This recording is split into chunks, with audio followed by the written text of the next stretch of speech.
Ladies and gentlemen, Shamrock Nation, welcome to the House of Hammers, episode 17. We have had some great engagement on here, tons of positivity, tons of helping people fail forward, fail big, and every other kind of hack you can think to help you get through your day, to help you plant your feet in the morning, give grace to God, start over at zero, and prove it all over again. Very blessed to bring back co-host Tori Jackson again. Tori, happy as heck to have you here. Anything great happened in your life over the course of the weekend? Anything you want to share with everybody?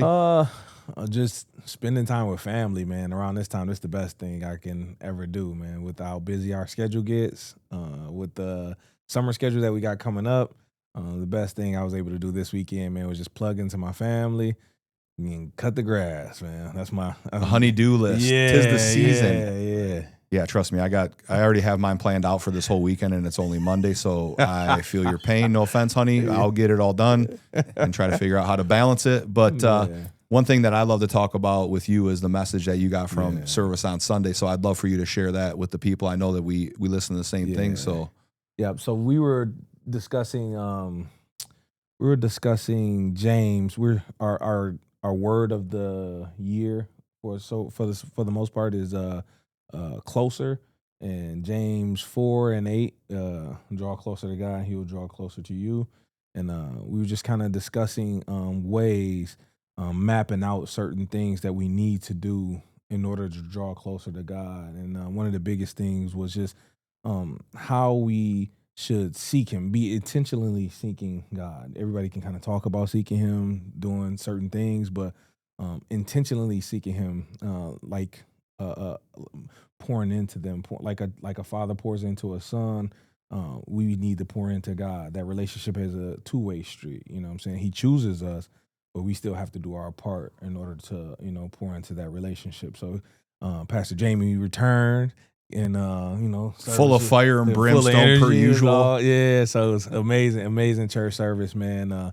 Always a refresher for me each week, man. So I'm grateful. I've seen him on your thing. He's very passionate. Oh, he's passionate. Yeah, brimstone and fire. Yeah, he's got a lot of energy. He adds a little bit of humor to it too, which I think helps deliver the message. But yeah, he hammered that home yesterday about being intentional with it, and it's a great segue to talk about our guest for this week, episode 17. And it's interesting because it's the first father-son tandem we've had on House of Hammers and back-to-back weeks. But this is the boss of the house after Julie, of course. But a 1980 graduate of Detroit Catholic Central High School. He was a three-sport athlete here.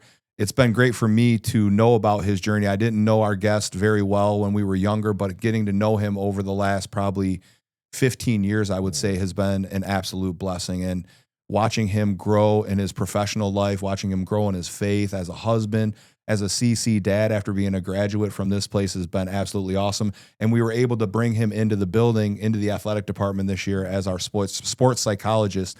So without further ado, Detroit Catholic Central legend, a great friend, just a great person to go to when times are tough or when it's time to celebrate something that's always there for us. Ladies and gentlemen, Mr. Todd Nadeau. This is where we pipe in the applause for you. Sean will add some sound effects. On the YouTube, there'll be fireworks, stuff like that. But Todd, we're so fired up to have you here. And obviously we had your son TJ on last week, which was great, but very excited to have you with us today. So thank you for coming in. Well, it's great to be on, and it's great to be able to serve my alma mater, and just being a coach and doing sports psychology over the last 30 years. It's you see even more and more, I think, in this modern day athlete, the need to not only address the performance side of things from that mental side, but the other side of the ledger as well. Mental health is a very important thing. These kids are under a lot of pressure, not only here, not only academically in their sport, parents. It's a lot of expectations, and especially with these young athletes at a high school level, just kind of teaching them how to manage that, right? Developing those mind management skills that they need to, be able to thrive in these kind of pressure situations. It's in knowing a little bit about your upbringing, obviously knowing your family very well, which is an absolute blessing. I told TJ, you guys are part of the fabric here at Catholic Central. We do this thing on here called the 2-minute U, and it's, some people do it in like 30 seconds. Some people take a little bit longer. Me and Tor, I think our 2-minute U's were about 20 minutes apiece. Big fans of our own selves, of course. Sean knows that. I say it every time. But In 2 minutes, give us the story of Todd Nadeau. What makes you tick, and who you are, and what your why is. I think first and foremost, I came from a big family. My folks had 7 kids, or 6 kids in 7 years. I was the oldest. You learn to lead early. You learn to take them with you. I think coming to Catholic Central then was a great opportunity to understand the brotherhood and being a part of something bigger than myself. I think it was pretty amazing. Right before my senior year, my hand was completely severed in a saw. Successfully reattached. It was the very first reattachment ever. It was a heartwarming story where my doctor, who was not a man of faith, but many months later came in and we were just sitting talking while I was in the hospital, and he just talked about something moving in that room. My surgery was 15 hours long, and there's nothing medically he could say as to why he was able to save it, because it was the very first successful reattachment. But he felt a presence. 15-hour surgery then, probably today, half that time, if that, maybe? Yeah, maybe. What year was that? 1979. Yeah, 79, right before your senior year. So I went on to have 23 major surgeries, doing all the reconstruction. And, I think what came out of that was, being here at school and being part. Father Mizzy was actually the principal at that time. I'd go down, hang out in his office, and Father Mizzy and I would just sit there and talk about life. I was going through a very difficult time in my life, and you really understand the brotherhood and the community that I was in. Being able to reflect on that now, which is why it was so important for my son to come here and really understand all the God-fearing men like you guys and other people here that have nourished him and his faith and helped him to see things in himself maybe he wouldn't have seen had he not been in a great environment like this. So it really shaped the man I ended up becoming. I had to figure out a lot of things. I still had a dream to play college basketball. I designed a brace that allowed me to and got that approved by the NCAA, so it allowed me to be able to play basketball with one hand. I trained myself how to play with one hand. I ended up going to Albion College, played basketball there, graduated from Albion. I've gone on to play a lot of basketball. It's you're still a beast in basketball too. And it's kind of funny because you walk onto a court situation, and you're the guy with one hand, right? And they look at you, and I'm the last guy to get picked, right? And then I played, and then I remember we were playing with all these guys. I don't remember if you guys remember Phil Hubbard played. Oh, absolutely. Yeah. So at down at Wayne State, you'd have like 100 guys on the sidelines and 6 guys up there selecting. Yeah. And so Phil Hubbard would always pick me as the 5th guy, and all these guys are looking at me thinking, "Why is he? What is going on here?" Right? And so I think maybe the second or third time I looked at Phil, I said, "Why do you pick me?" And he goes, "I got to tell you, Todd, you're the only one out here that's smart enough to know that I'm the man." Good pick. And you give me the ball. Yeah. Slick. None of these other guys, they all think they're the guy, right? I mean, it must have worked out pretty well. We'd win, and we'd sit there. We'd play 2 hours of basketball. Oh, man. And I'd just be the man. Yeah, smart, man. So, I want to take you back to that because before your senior year, you're a 3-sport athlete here. Football guy, basketball guy, and baseball, right? Yes. And you're thinking, I've got college aspirations, and all of a sudden you're in this summer job and this happens to you. You weren't trained like you are at this point to be able to deal with that mentally. So is that one of the first points in your life when you started to figure out, hey, this is maybe something I want to do for a living to help people deal with things like this or other mental issues they might have? Is that kind of where the light bulb went on? And how were you able to get through that? What did you have to lean on to get through that situation? I'd say the turning point for me was probably my second year at Albion College.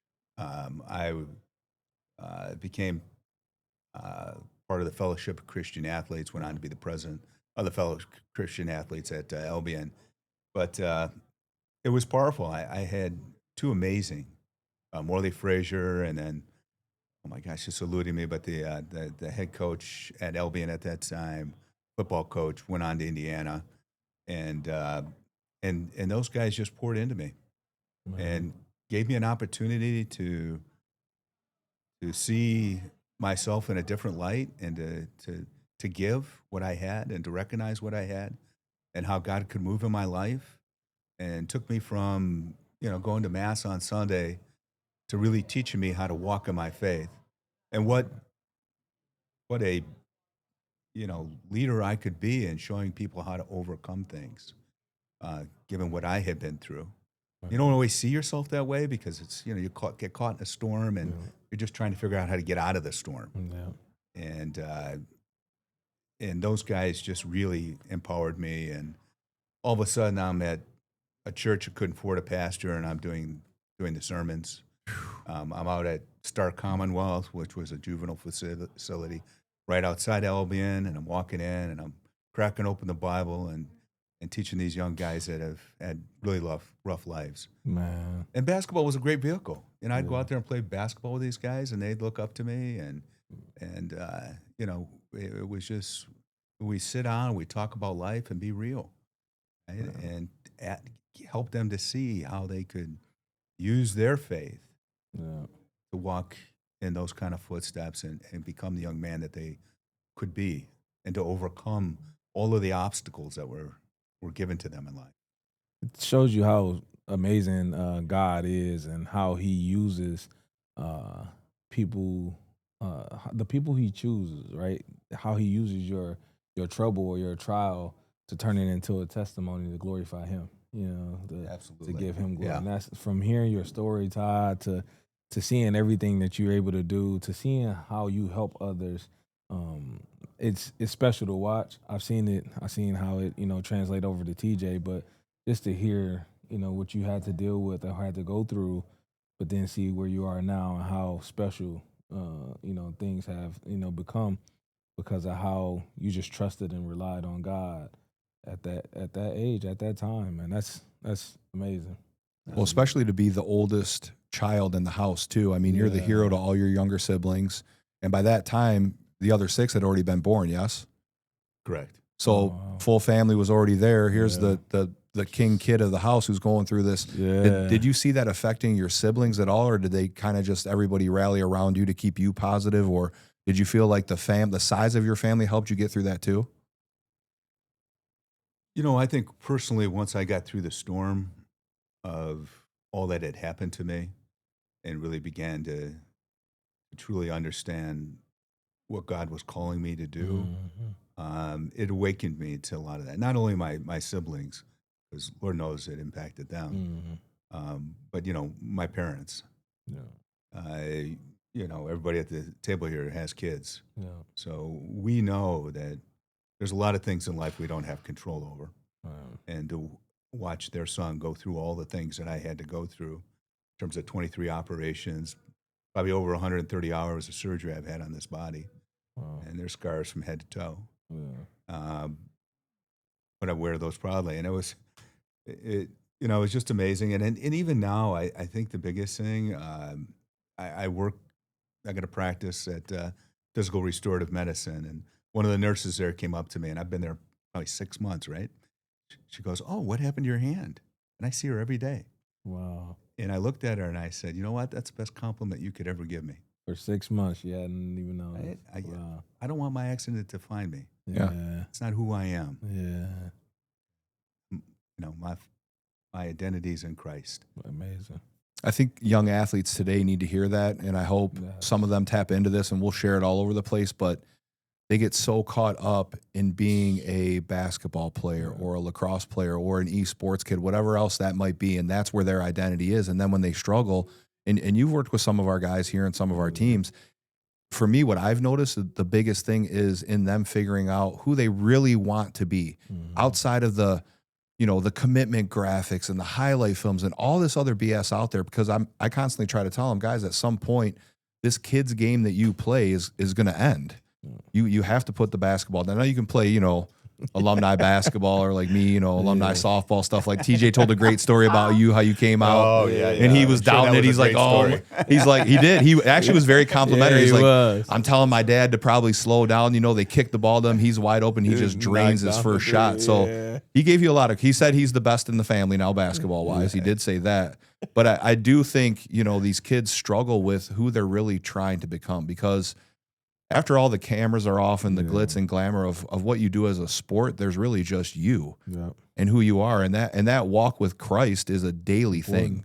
For me, it's a daily thing. There's every single day I know that there's something tempting me to maybe take a wrong turn or a wrong decision or click on something on social media, whatever it might be, that just doesn't bring positivity to me. And I love the way that you talk to our kids about how they deal with challenges and how they need to be rooted in Christ. And Tori, with you, like you said, your faith journey now is probably or is stronger than it's ever been. For sure. Do you think that's helped you as a coach, as a servant leader, and as a mentor? Yeah, I would say it helps me. It has helped me a ton of how I communicate with our guys, how much grace, because of the grace that God has given me and extended to us, how much grace that I now show towards our players. Mm-hmm. I know before my personal relationship with God, my temper, man, if somebody would make that same mistake over and over and over again, but now it's like I make that same mistake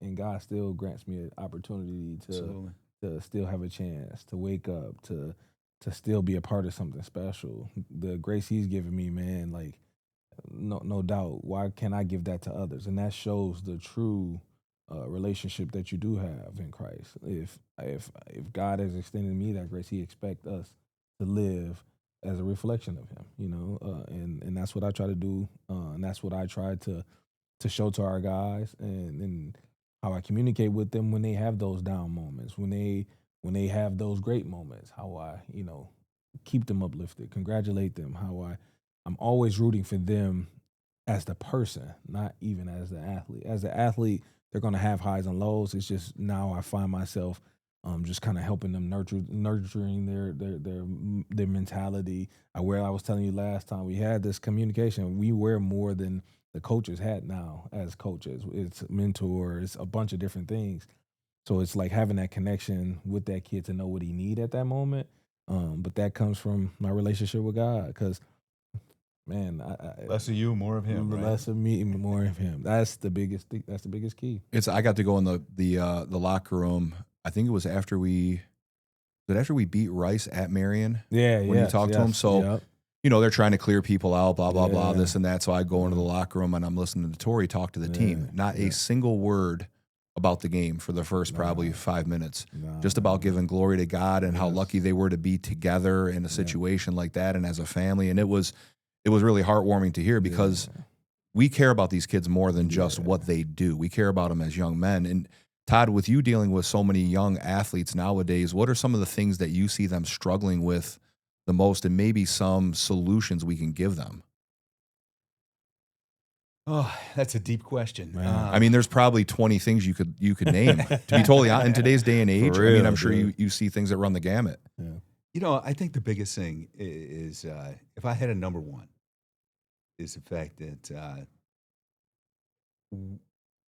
most kids don't really understand perception. And, you know, most of them could say, oh, yeah, that's kind of how you see the world. But I think for a lot of people don't really understand what is it? Yeah. How do you define it? How is it that all three of us, even though we're God-fearing men, probably see the world a little bit differently? And you can kind of tie that to your life experiences, as we've been all talking about, because we all come from different journeys, right? And those have defined us. And when you go deeper with that, what you really find out is that it's tied to really three fundamental concepts. One is beliefs, right? What are beliefs? And we all talk about it. But beliefs, at the end of the day, are things that we hold to be true. Yes. Now, everything we believe, given we're all sinners, isn't always true.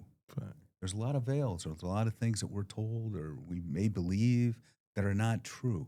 So it's so important with an athlete to go over what beliefs are. What are your beliefs? What are your beliefs in terms of basketball, football, or your academics. The second one is values. That's a big part of the fabric here, right?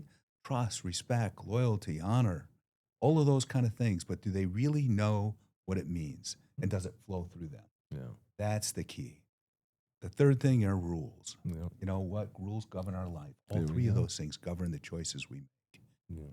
So I do a lot of times I go in and just help a young athlete to see something that they believe to be true, and it may not be true, right? That they may believe they're supposed to always pass the ball, even though they're much more of a complete player. Yeah. But that's a belief they had. Maybe that's something they've been told over and over again from a previous coach or from their parents, whoever it may be. Yeah. Maybe sometimes it's the opposite, right? Where they believe they're a scorer, but they're not really a scorer. Yeah. Right? So I think a big part of what we really need to do is make sure that whatever their intentions are, their values, their beliefs, and the rules they govern their life by are in line in supporting those intentions. For me, I see athletes go astray because those things aren't in place. And so fundamentally, that's where I always start. All right, let's write those down. Let's start believing in those. And that immediately transforms the way they see themselves and the way they move in life. That's facts.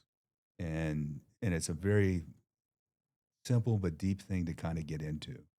Most of what I do as a sports psychologist is try to help people get out of their own way, right? We create a lot of internal obstacles. We put a lot of limits on ourselves. Yeah. Now, the only limit the good Lord gave us was time.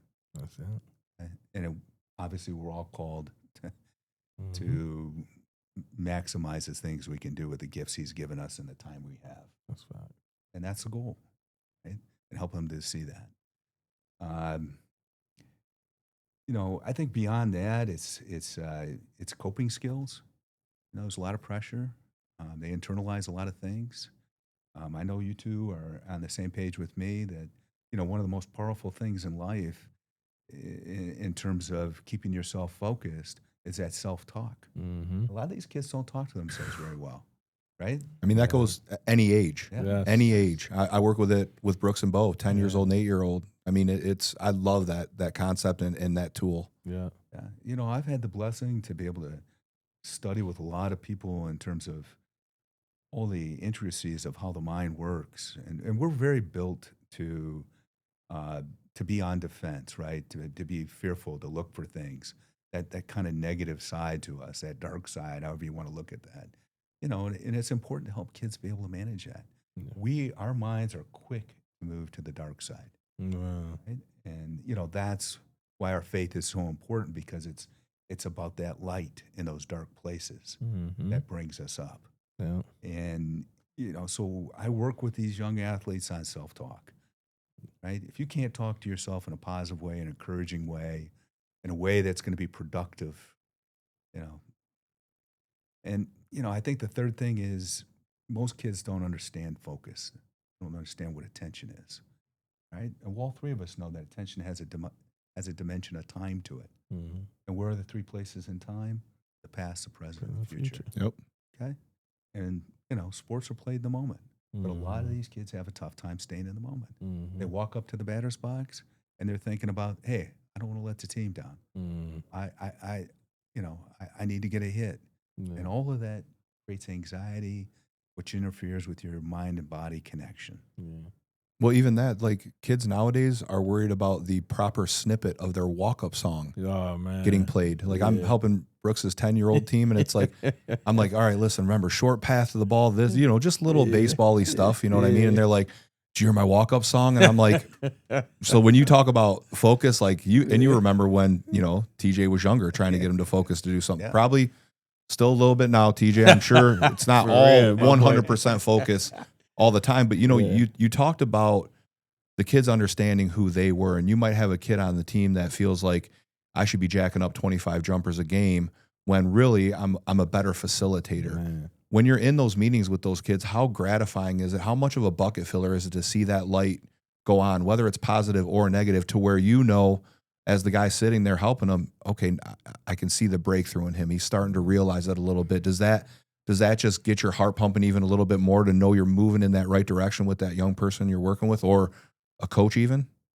You know, it's amazing to see, you know, just the light bulb in their minds go off, and they get it. And nobody's really ever explained how their minds work or what they can do to, you know, enhance their performance in terms of, you know, in terms of the way they see themselves and see their game.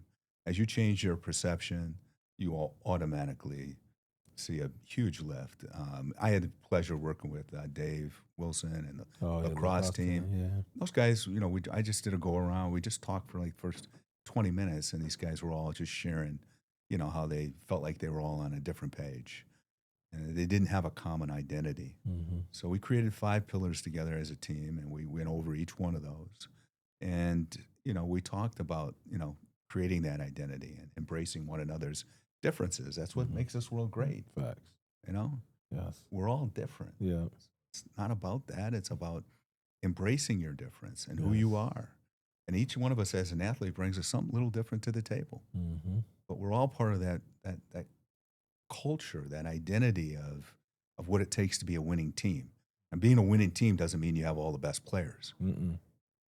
But it has to do with guys embracing their role, right? And embracing something bigger than themselves. Yeah. And it was so pleasure because I worked with those guys on Monday.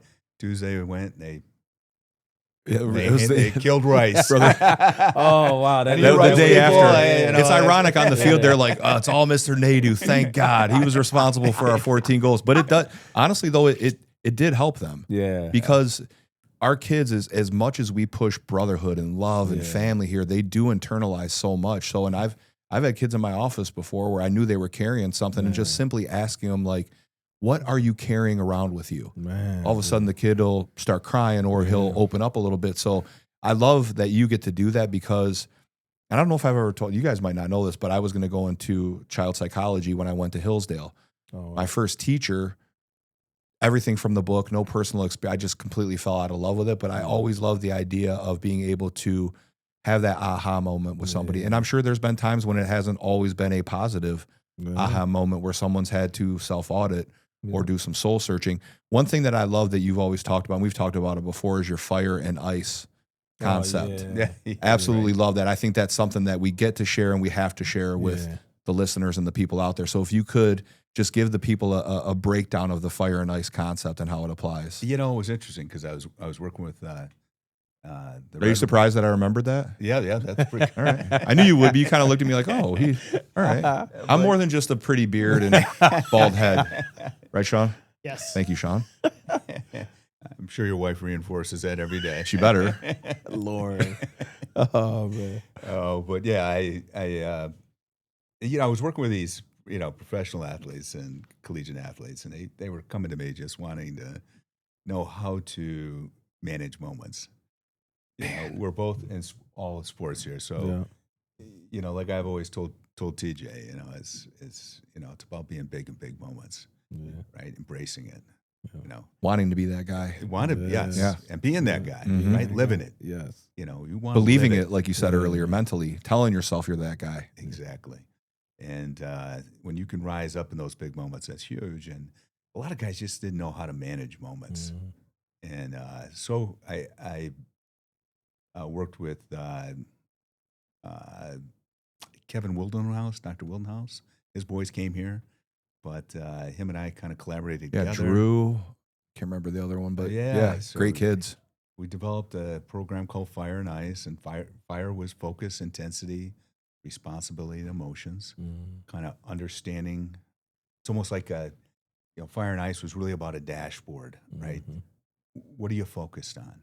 A lot of young athletes, are told to focus, but nobody really explains it to them. What are the details? That's basketball coach, right? Yeah. What are you looking out there for? What are you reading? Yeah. Are you picking what this guy does every time you jump in front of him? Does he cross over? Does he spin? Yeah. How does he look?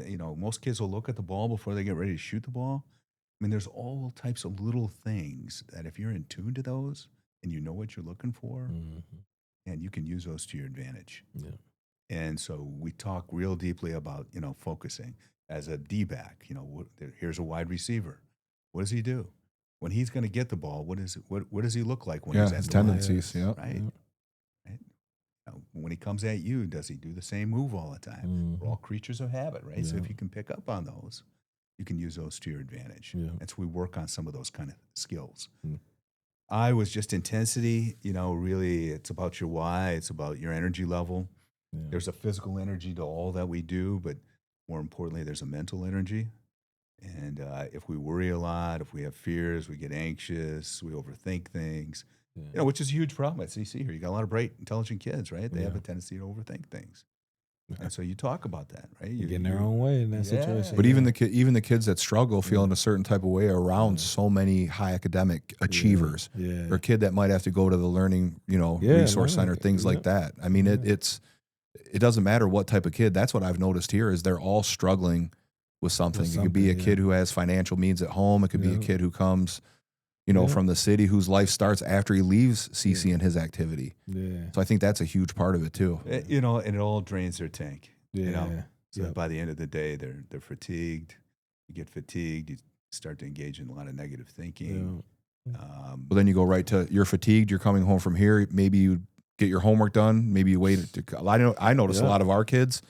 I stayed up last night till 1 a.m. I'm like, what did you do when you got home from said activity? I went on my phone. I played video. I did this, and I'm like, why don't you get your homework done? Then you have time for whatever else you're going to do. But the kids come home from here being exhausted, and then they go right on their phones and start doom scrolling and comparing themselves to other people. And which is where the next one comes in, which is responsibility. We're all by nature procrastinators, which isn't anything more than self-talk that we convince ourselves we're going to do something later, right? And those laundry, are the kids out there at 7 o'clock in the morning doing their homework in the parking lot. But we never did that when we were here. We've done the night before. I'm sure you didn't ever. All the time. You knew which lunch table to sit at in the morning when we were over on Breakfast Drive. Like, all right, I know I need algebra 2. Let me go over by these guys. That's a huge thing just to address in itself. But teaching them to be now guys, what you got to get it done, get it off your list, right? Have that checklist in your head, know what you got to do, get it done. And responsibility is about understanding your roles, goals, and expectations. Something I work a lot with the coaches on. Right? The more a kid identifies what he perceives to be his role and what you're looking for, the more likely he's going to be fully engaged. Right? Kids lose their way because they really don't understand their role. And the significance of that role, right? Just because you're not the main scorer doesn't mean that you're not a significant part of this winning program. And that could be the guy that's only playing 5 or 6 minutes.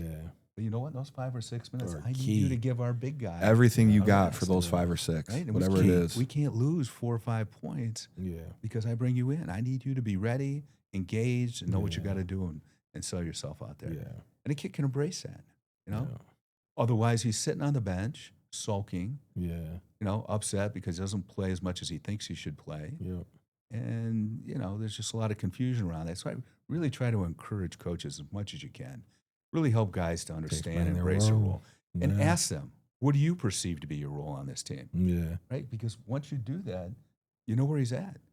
That'll help you to be able to move him in the direction you want him to be and what you want him to embrace. Which has changed over the years because I don't think a lot of coaches when we were coming up back in the day, and obviously Todd and I are a little bit older than you, Tori and Sean, but not a lot of coaches were saying, oh, well, what do you see your role as on this team? Or what are you looking for? Like it just place you in that role. Which is I think it's a good thing because kids now know where they stand. I think when we were younger, certain instances, we might not have known where we stood or we might have had a different vision than what that coach had for us. Tori, for you being in a couple different settings, obviously, coming from Buena Vista, and you go from there down to Notre Dame.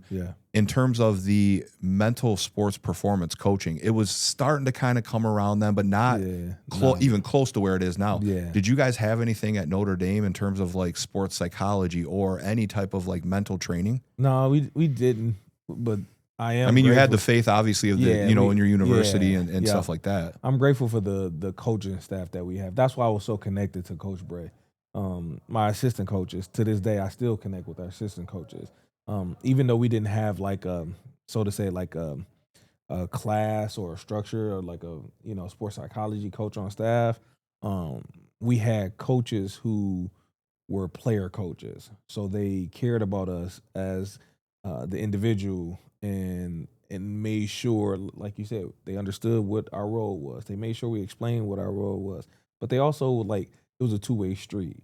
They wanted to hear from us. What did we see? And then, okay, if we had these expectations, what are you doing in the extra time? And that's why I tell our guys currently, I use a lot of the things that I've learned from my college coaches to kind of, connect with our guys. Like, what are you doing with that extra time? The unseen hours is what I call it. What are you doing with that time to put yourself in a position to maybe change your role? This role that you say you want to be able to do. I want to be a scorer. What are you doing in that free time? And that you putting the work in. And that's the key. And if you're not, then this is the role because you still can help us, but you have to be able to embrace this role, and that's where I get to show them how to get to that spot. And we had coaches at my college level, man, that were amazing with that. Like, hey, man, okay, well, you may be struggling here because I scored over 2,500 points in high school, and I wasn't shooting as well when I got to college. But hey, I still was a starter, still played the most games in history, but I had to embrace this other role. And because of that, this other role it made us winners. You know what I'm saying? We got to the NCAA tournament 3 out of the 4 times because I was able to embrace this other role. And then because I still had that ability to score, when guys went down or whatever it was, hey, I need you to go tap back into this real quick. And then now you're going to get this, like, because you got that in you. Was I doing the stuff that I should have done? And that's where I feel like God put me in a situation to put me in now as a coach. Like, was I doing the work? Was I consistently doing the work to work on my game, to polish my game? Or was I just living off the natural God-given ability to hoop, to put the ball in the bucket? Everybody else on that level can also put the ball in the bucket. You also got guys that can defend. What are you doing to separate yourself? To stand out. Yeah. So getting that, having coaches that kind of talk to me, tap into that, to challenge me, but also showing me, connected with me enough to like, it didn't become personal. I wasn't feeling like I was being attacked. And back then, like you do that now at that level, man. Guys are like, yo, deuces. I'm out. Yeah. They got the NIL stuff. Like, I'm deuces. But that adversity made me a better person, made me a better player. The bond, and then because I stuck it out, played well, had success on the court, I've also received a degree from an amazing school, one of the best universities in the country, because I wasn't the best. I had decent grades in college, but they helped me become a better student as well. Yeah, put the work in. So they showed me different things that was going to help me reach a certain goal, and they kept their promise too. It was a 40-year decision. They made sure they told my mom, "Hey, you're going to get that degree. I don't care whatever happens in sports or whatever it is. That's up to his control because he's going to put the work in. What he puts in is what he's get out. But we going to do our part to make sure he get that degree." Man, best choice I've ever made. So when we talk to kids now, you want to be able to be a part of something like that. You want to be under a coach like that cares and want to see the long-term success of that player, that student athlete. So I feel like we tell them the same thing here, being a 40-year decision. What I noticed in listening to the two of you talk is something I've been diving into, and I want to share with you guys because I don't want to forget it. But being a coach and or a mentor and or a sports psychologist or you're really a shepherd. Yes. It's really what it's turned into. Yeah. It's not like our old coaches that we had back in the day, like, Bernie Holowicki, you with Coach Bray, me with Coach Max, some of my other coaches. Yeah. I think they looked at it like that, but now so more than ever, you have to fill so many different roles with these kids. And when you talk about being a shepherd and we all have kids here, we're shepherds for our children. You had to shepherd TJ through a pretty interesting situation. And we talked about it, not insanely highly recruited out of high school where he wanted to go, where he felt like he was a great fit, had some injury issues throughout high school, something you were obviously very familiar with. You're like, TJ, I don't want to hear about your shoulder. I cut my hand off before my senior year. But him going through that and then him being able to go to UDM, have a great 2 years there, rotate freshman year, start every year, sophomore year. When he was going through this decision to jump into the transfer portal and look for something different, how much did he lean on you? Or were you able to say, I know he's got it, I'm just here for support? Did he really come to you for a lot of advice, and to Julie during this situation? Yeah, it's again, I think to even punctuate what Tori was kind of sharing, you have such an impactful way of working with kids, and the things that you say will stick for them for a while. Most definitely. You got, Tori's first year, TJ was a senior. Yeah. And Tori came in and said, you know what, I'm going to make you an efficient player. Yeah. And that stuck with TJ. Yeah. You know, he became a much more efficient Way guy. more, yeah. And that has served him so well, because you go to Detroit Mercy, all of a sudden you're not going to get 25, 30 shots again. Right? He gets 10, 12, maybe 14. Yep. But you know what? He took that to such heart that he focused on that. Yes. That this year, as a sophomore, Yes. he was 13th in the country in 3-point Percentage. Yes. Yeah. 13th in the country among all Division I schools. Yes. That's pretty That's pretty incredible, super right? efficient. Yes. And so when he's getting recruited by these other schools, they see that. Yeah, the efficiency. Yes. Right? You know, here's a guy that can, if you could get him 15 shots, and he's making over half of them. Come on, man. You're going to get paid in today's game. Yeah, for sure. exactly. Yeah. And so that's, just extremely impactful. Yeah. Now, your question specifically was, how much did he lean on you guys during this process? He was probably calling me 10 times a day. I love it. Wanting to process this. Wanting to process. Well, I know you guys have a great relationship to begin with, but it had to make you feel as a dad, like, that's just such a bucket filler to know that at this age, he's still grilling you 10 times a day with questions. You know what I mean? Oh, yeah. Yeah. So, it was wonderful. And, we're sitting down in Zooms. And he's not just talking to me, right? He's talking to you. He's talking to Tori. He's... he got a good circle. He's leaning on other people and getting their viewpoint. And with the ultimate idea, this is his decision. Yeah. I'm going to support you, but, you need to look at this. You need to be smart about it. Mm-hmm. You need to see where you're going and if that's going to be a good fit. I think it was really important to him to play for a coach that he had a strong relationship with. Yep, he mentioned that's what that. he was used to. Yep. That's what he wanted. And so I think he got that at Tulane. Yeah. But, I think as a parent, you choreograph, you make your kids independent. Yeah. I got an amazing wife, Julie. She's made all three of our kids very independent kids. Yeah. Like, I don't have to set an alarm. You don't have to. I don't have to check on whether TJ's homework's done or not. All three of my kids are achievers that way. Yeah. And she's forged a lot of those kind of values and beliefs in them. And it's wonderful. When your kid's coming to you, wanting to kind of sort out this big decision for him to be where he is. And even now on the flip end, all of a sudden he's got this big NIL. And what do you do with it? Yeah. So, I sit him down. We donate it to Mr. Babbitts. Babbitts. Give the whole thing to Mr. Babbitts for all the muffins I bought him while he was here at CC. Oh, lunchtime muffins. Please, he thank you. Definitely owes you a few muffins. No question. I know he hung out down there quite a few times. Oh, we mentioned it. Yeah. We mentioned it. Where are you, Titch? Oh, I'm down in Babbitts' office. I felt like he worked down there for his senior year. I'm like, are you an employee?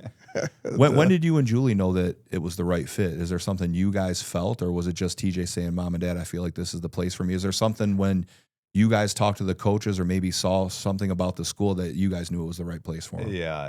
It's kind of funny because my wife, Julie, is just so open and honest with whatever she's going to say. Sometimes sure TJ gringes. He's like, "Oh, don't say that, Mom." Yes. But I love that. It's the only way to live. That's it. Yeah, good for her. I love that about you. So and she's a relationship gal. Yeah. So and she's a culture gal, right? She understands the importance for him to be in a good godly culture. Yeah. And we just hit it off really well with the coaches down in Tulane, and we spent 2 days with them, all of them, just talking and talking and talking. And you guys you talk to people, it's like 3 degrees. Yeah. Right? So the head coach, my wife went to Miami, played at Miami, in the Hall of Fame at Miami. Yeah. his kids went to Miami of Ohio. He coached early on beautiful. at Miami as an Crazy, assistant. man. Julie was in Then he right went to away. Ball She's State. just hook, line, and sinker. Yeah, right. Ray McCollum is one of the other Oh, assistant coaches. Is Detroit he? Mercy. Yeah, right. Yeah. And Ray's son played at Detroit Mercy, Ray's and a all baller. Midwestern guys, and Yeah. we just Felt like a little bit of family already. yeah. And then the head coach Ron Hunter, his son RJ. RJ was a beast. Yeah, and he just loves TJ. He's talking to TJ. He's having TJ call other recruits. Yeah. You know, That's awesome. working them, and Yeah. we're down there, and TJ's like, I want to get in the gym with you. Nah, you don't have to. We already know what you can do. Yeah. That's just we've seen TJ. your video. He Yeah. goes, nah, I want to get in the gym with you. So they got in the gym, and they worked out for half an hour, just Man. working on different drills, and RJ showing them stuff. And so as a dad, just kind of sitting there watching all that, wow. You want your kid to Amazing. be with people that are going to pour into him. Yes. Absolutely. And when we walked away from that, that's kind of what we talked about Special, with TJ. man. It's just That's yeah, special. it's and that's always and that's what he's used to. Mhm. Because you've poured into him, you've poured Yeah. into him. He walks these hallways like he owns them, Yeah. right? This is Perfect. just Yeah. he loves coming back Well, here. it's home for Comes him. back here and works out all the time. Yeah. Your cousin Jeremiah is Always working with them. Always. just another really God-fearing young man that Yeah. pours into TJ. He comes back so often now, like at 6 o'clock at night, he's like, you here? I'm like, TJ, I have a family. If there's nothing going on here, I'm not hanging out to see what alums are coming to play basketball. Yeah. But I do Oh, get boy, to see him more always, often than yeah. not. But, you touched on Julie, and one thing I want to say, I feel like all of us in here from, the three of us and Sean, we got very blessed with the women that we decided to marry and raise our families with. And I know mine makes me a better man on a daily basis. I don't know how my wife balances what she does, and I'm sure yours are very similar, but it does help kind of having a wife that's a little, and I don't think Julie will get mad that I say this. It helps having a wife who's got that meat-headed side to her a little bit, because I know she's also honest girl. very spiritual. She's a saint. Yeah. I love Julie. You guys know that. But Julie, I also know she's very competitive. I asked TJ on here when he was here. I was like, all right, when did you realize you were the best basketball player in the family? He's like, well, I beat my mom. And I remember Julie saying she was pretty tough on him. But can TJ consistently take you to the woodshed now in basketball? I mean, you still able to score on him, get a couple buckets? On TJ? Yeah. And, no, you can't lose if you don't play. Yeah, that's the smart. Let's say it's you and Julie against TJ. You and Julie taking him? Oh, yeah. That would be interesting. That would be a good match. We might have to set this up for a drive That would challenge. be a great. But It's kind of funny because when I started dating Julie, we were training high school female athletes. And Didn't you guys play in a league together, I thought? we did. We played in a social league in Birmingham. With you two, I'm sure it was Two men, two not women. competitive. You guys, And my sister played at Auburn, right? Then I got Julie, Yeah. and you guys were all on the same team. yeah, we. Oh, that's the cheat. Oh, you loaded code. your team up. So every Typical game was CC 4 guy. on 4, two Yeah. men, two women, Yeah. and she could light it up. Oh my goodness. Did you guys lose ever? We won it 5 or 6 times in a row. I bet you did. Kind of retired from that, but Did she go with her Miami of Ohio hairdo that I saw the picture of with the poof. with the bun in the front? That was a classic. I sent it to her and she's like, I knew somebody was going to send it. I'm like, you guys posted it. yeah. But it is a blessing to have somebody to go on that journey with you. Even, Man. Carlito wrestling this year, he Man, decides to choose the toughest sport Yeah. there is. My Loses to one of our guys in the district tournament, and he's smiling. Tori's son having fun, smiling on the mat, just having a blast in wrestling. Nobody has fun in wrestling. Nobody.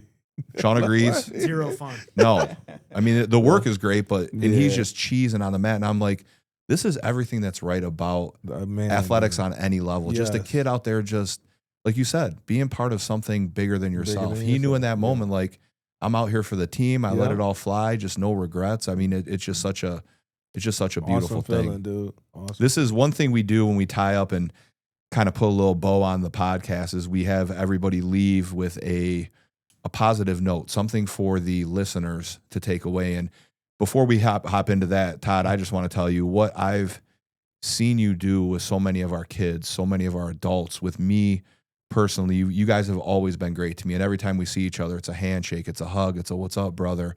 You guys are always very complimentary, and Julie's great. Anytime I post something about my kids, and I said it when TJ was here a week ago, she always sends me the best comments. And I know how heartfelt they are, and I know what it means for you to come back and to pour back into Catholic Central. You've always been around, but to have you pour back into our kids and help build their armor psychologically and mentally and emotionally, there's nothing I could do to ever pay you back. I mean, obviously we could pay you $1 million a year, but that's not my call. But just for me, just know that, you know, I will always be here for you. My family loves you guys. My boys love TJ. My wife does. Obviously, she loves you guys as well. And Tori, I've said it to you a million times. The amount of emotional and spiritual stability you've given me throughout your journey and your resurgence into your faith has been something that I will consistently work on paying you back for. And Sean, I tell you every time you're in here, I know you got other stuff to do. This is just something great that we get to do and pour into each other. So before we let people go, and this is for anybody out there, this is not a Catholic Central message, a athletics message, just something positive to give the people to take away from today or in general. Tori, I'll let you kick it off. Yeah. Just being grateful. God has blessed us with, we talk about like your perception and what do you see. I know for myself, my own personal vision and where God has placed me in my life right now. He's placed some amazing people in my life, and I'm grateful for it. A few years ago when I came here, besides connecting with you, the Nadeau family was the first family that kind of helped me. My wife and I trying to transition, trying to find a home here, and they've been family ever since. They've encouraged us. Julie continues to encourage us. The one word that comes to mind after just, you know, today, the last couple of weeks, is just being grateful. I'm grateful for the relationship God's had put in my life. I'm grateful for the people He's put in my life. I'm grateful for the trials and tribulations that I had to go through in order to be there where I'm at now. It's just being grateful for everything and having a different outlook in life, man, because I know where I was and where I am now. Only by the grace of God, I'm here. Yeah, so I'm just being grateful and I'm thankful. I love it. Yeah. Todd, what do you got for him? Yeah. That's why I love this, because people don't have time to think of answers, so it's all organic, just what we feel. Yeah. You know, I think God calls all of us, you know, to be a light in a very dark and challenging world, and there is negativity and evil all around us. So it's when you unite as many torches as you have here, we make this world a little bit brighter place. And I just encourage people to be bold in their faith. Yes. You know, it's not a Sunday deal, right? You live it, you walk it every day. We all have opportunities every day at work here, wherever you are, in your job, in your career. You've got a chance to walk into a room and be a light and brighten up somebody's day. You know, and I think, that's one of the beautiful things with my partner, my wife. You know, we try to move that way. And I always laugh because I tell her she lights up a room. And that's what you want to be. Just be bold. Taught TJ to be that. Mm-hmm. You know, little kids smile when he comes in. He pumps them. It's just those little things like that people remember. And it does something to you, right? It moves you in your soul, right? Amen. And that's what you want. You want soulful people that want to, let that light inside of them shine. We all hold back so much, and you shouldn't. No. Right? So many people think of what they should say or a compliment, and they shy away from it. Be bold. Be bold in your faith. Be a light, and just walk that walk. That's exactly. TJ touched on that too. He talked about in your faith being hot, lukewarm, and cold. Yeah. And his description of it was right on the money. Yeah. I want to just tell the people out there, don't take things personally. If someone says something to you, if someone's in a bad mood, just let them be in that bad mood. More times than not, it's something that they're going through. Mm-hmm. You control your day on a daily basis. I like to think of controlling my outcome. If my outcome of the day is to have a great day, I'm going to control my response to everything as positively as I can. And there's going to be times when you fall, when you fail. Control your response to get the outcome you want, and don't take things personally. Remember, it's your journey. You're in control of your mindset as soon as your feet hit the ground. We say it on a weekly basis. Give thanks to God that you have another chance to start back at zero. Can't change anything that happened before, any of the comments that you heard, any of the things that you went through. Just keep being great. Be that light. Be grateful. Continue to pour into others. When all else fails, we ask you to give back to the 1928 Club to keep the tradition going, to have great podcasts supported like this. We're now 17 for 17, shouting out the 1928 Club. But to end this podcast, I can't thank you guys enough to be able to spend a little bit over an hour in doing things like this with 2 people, 3 people that I love and care about as men of faith, as lights in my life and lights here at Catholic Central and in the greater community. I love you guys. I thank you guys for the positivity. Tori, like I said, love having you back. Todd, you are part of the fabric of this place along with your family.